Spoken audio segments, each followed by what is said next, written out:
السلام علیکم رحمۃ اللہ وبرکاتہ۔ میں آپ کا اپنا پیارا دوست اسرائیل خان پھر سے حاضر ہوا ہوں the real history RH channel لے کر سلطان صلاح الدین ایوبی کی داستان۔ آج کا کردار سلطان صلاح الدین ایوبی 5 جاسوس، جس میں روبن اور موبی نام کی ایک لڑکی ہے جو 7 لڑکیاں لائی گئی ہیں، ان کے بارے میں آپ کو بتاؤں گا۔ امید ہے آپ کو یہ کہانی اچھی لگتی ہوگی، تو میرے چینل کو لائک، سبسکرائب، کمنٹ اور شیئر ضرور کریے گا، اور مجھے لکھ کر بتائیے گا کہ میری کہانی بتانے کا انداز آپ کو کیسا لگا۔ یہ کہتی ہے کہ ہمیں عیسائی سپاہیوں کے حوالے نہ کیا جائے، میں مسلمان ہو جاؤں گی بشرطے کہ کوئی اچھی حیثیت والا مسلمان میرے ساتھ شادی کر لے۔ 2-3 لڑکیاں پیچھے کھڑی منہ چھپانے کی کوشش کر رہی تھی، ان کے چہروں پر گھبراہٹ تھی، بات کرتے شرماتی یا ڈرتی تھی۔ صلاح الدین ایوبی نے تاجر سے کہا، انہیں کہو کہ یہ عیسائیوں کے پاس نہیں جانا چاہتی، ہم انہیں اسلام قبول کرنے پر مجبور نہیں کر سکتے۔ یہ لڑکی جو کہہ رہی ہے کہ مسلمان ہو جائے گی بشرطے کہ کوئی مسلمان اس کے ساتھ شادی کر لے، اسے کہو کہ میں اس کی پیشکش قبول نہیں کر سکتا، کیونکہ یہ خوف اور مجبوری کے عالم میں اسلام قبول کرنا چاہتی ہے۔ انہیں بتاؤ کہ انہیں مجھ پر اعتماد ہے تو میں انہیں اسلام کی بیٹیوں کی طرح پناہ میں لیتا ہوں۔ اپنے دارالحکومت میں جا کر یہ انتظام کر دوں گا کہ انہیں عیسائی راہبوں یا کسی پادری کے پاس بھجوا دوں گا، پادری یروشلم میں ہوں گے۔ دوسری صورت یہ ہے کہ جب عیسائی قیدیوں کو آزاد کیا جائے گا تو میں کوشش کروں گا کہ ان کی شادیاں قابل اعتماد اور اچھی حیثیت کے قیدیوں کے ساتھ کر دوں۔ انہیں یہ بھی بتا دو کہ کسی مسلمان کو ان سے ملنے کی اجازت نہیں ہوگی، اور نہ انہیں اجازت ہوگی کہ کسی مسلمان سے ملے۔ ان کی ضروریات اور عزت کا خیال رکھا جائے گا۔ تاجر نے لڑکیوں کو ان کی زبان میں سلطان ایوبی کی ساری باتیں بتائی تو ان کے چہروں پر رونق آ گئی، وہ ان شرائط پر رضامند ہو گئی۔ تاجر شکریہ ادا کر کے چلے گئے۔ صلاح الدین ایوبی نے لڑکیوں کے لیے الگ خیمہ لگانے اور خیمے کے باہر ہر وقت ایک سنتری موجود رہنے کا حکم دیا۔ وہ خیمے کی جگہ بتانے ہی لگا تھا کہ 6 صلیبی قیدی سلطان ایوبی کے سامنے لائے گئے، جو بہت ہی بری حالت میں تھے۔ ان کے کپڑے بھیگے ہوئے تھے، کپڑوں پر خون بھی تھا، ریت بھی۔ ان کے چہرے لاشوں کی مانند تھے۔ ان کے متعلق بتایا گیا کہ 1.5-2 میل دور ساحل پر بے سود پڑے تھے، وہ ٹوٹی ہوئی کشتی پر تیر رہے تھے۔ ایک دن کشتی پانی بھر جانے سے ڈوب گئی، یہ سب تیر کر ساحل تک پہنچے۔ کشتی میں 22 آدمی سوار ہوئے تھے، صرف یہ 6 زندہ بچے۔ ان سے چلا نہیں جاتا تھا، یہ صلیبی لشکر کے سپاہی تھے۔ یہ سب دھڑام سے بیٹھ گئے۔ ان میں سے ایک چہرے مہرے سے لگتا تھا کہ معمولی سپاہی نہیں ہے، وہ کراہ رہا تھا۔ اس کے کپڑوں پر خون کا ایک دھبا بھی نہ تھا، مگر زخمیوں سے زیادہ تکلیف میں معلوم ہوتا تھا۔ اس نے 7 لڑکیوں کو نظر سے دیکھا اور پھر کراہنے لگا۔ یہ صلاح الدین ایوبی کا حکم تھا کہ ہر ایک قیدی اسے دکھایا جائے، چونکہ قیدی ابھی تک سمندر سے بچ بچ کر نکل رہے تھے، اس لیے ہر ایک قیدی سلطان ایوبی کے سامنے لایا جاتا تھا۔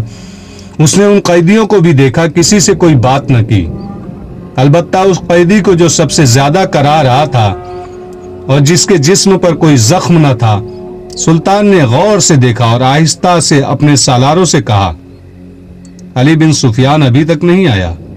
ان تمام قیدیوں سے جو اب تک ہمارے پاس آ چکے ہیں بہت کچھ پوچھنا ہے، ان سے معلومات لینی ہے۔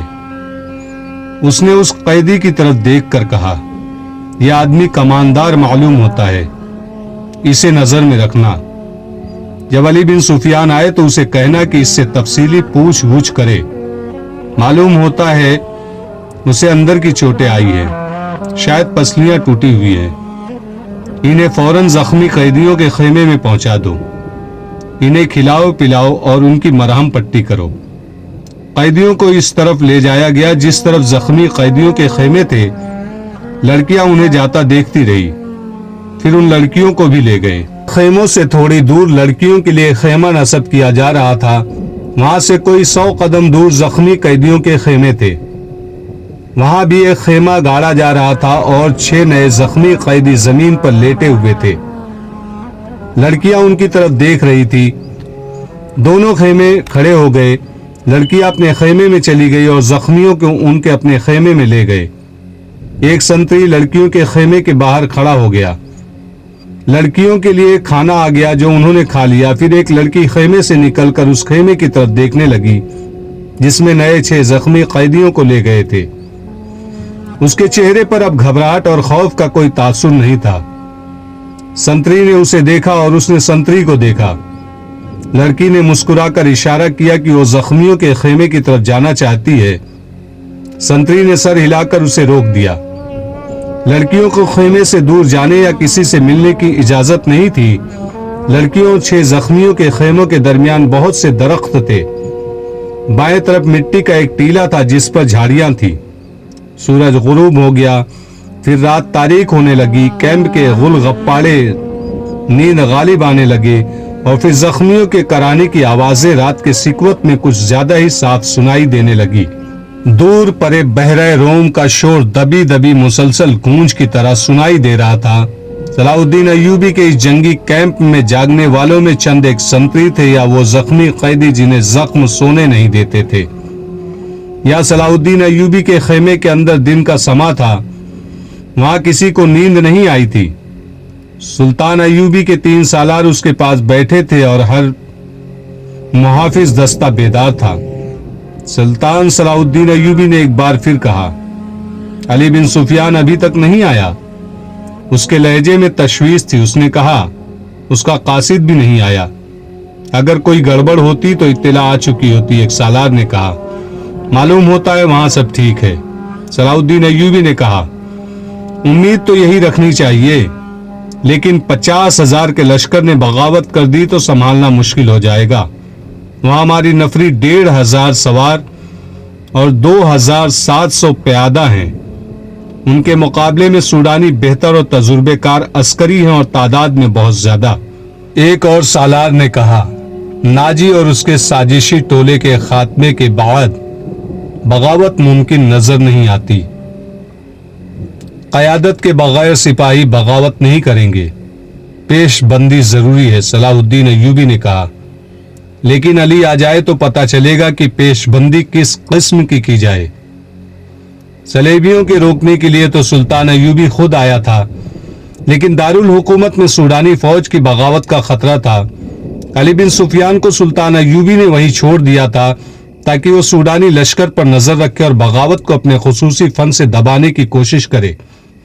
اسے اب تک صلاح الدین ایوبی کے پاس آ کر وہاں کے احوال و قوائب بتانے تھے، مگر وہ نہیں آیا تھا، جس سے سلطان ایوبی بے چین ہوا جا رہا تھا۔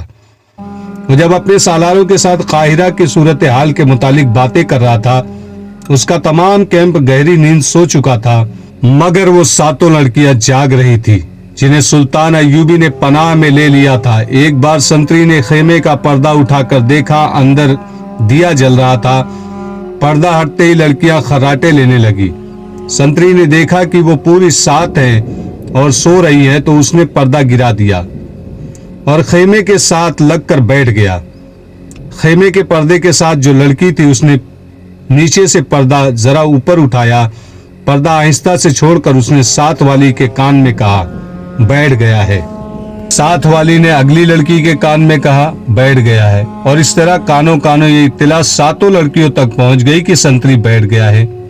ایک لڑکی جو خیمے کے دوسرے دروازے کے ساتھ تھی آہستہ سے اٹھ بیٹھی اور بستر سے نکل گئی۔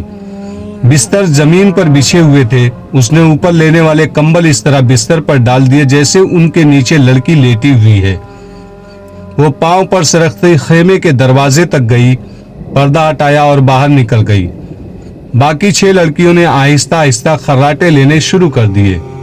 سنتری کو معلوم تھا کہ یہ سمندر سے بچ کر نکلی ہوئی پناہ گزین لڑکیاں ہیں، کوئی خطرناک قیدی تو نہیں۔ وہ بیٹھ کر اونگتا رہا۔ لڑکی دبے پاؤں ایسے رخ پر ٹیلے کی طرف چلتی گئی جس رخ سے اس کے اور سنتری کے درمیان خیمہ حائل رہا۔ ٹیلے کے پاس پہنچ کر اس نے اس خیمے کا رخ کر لیا جس میں 6 نئے قیدی رکھے گئے تھے۔ رات تاریک تھی،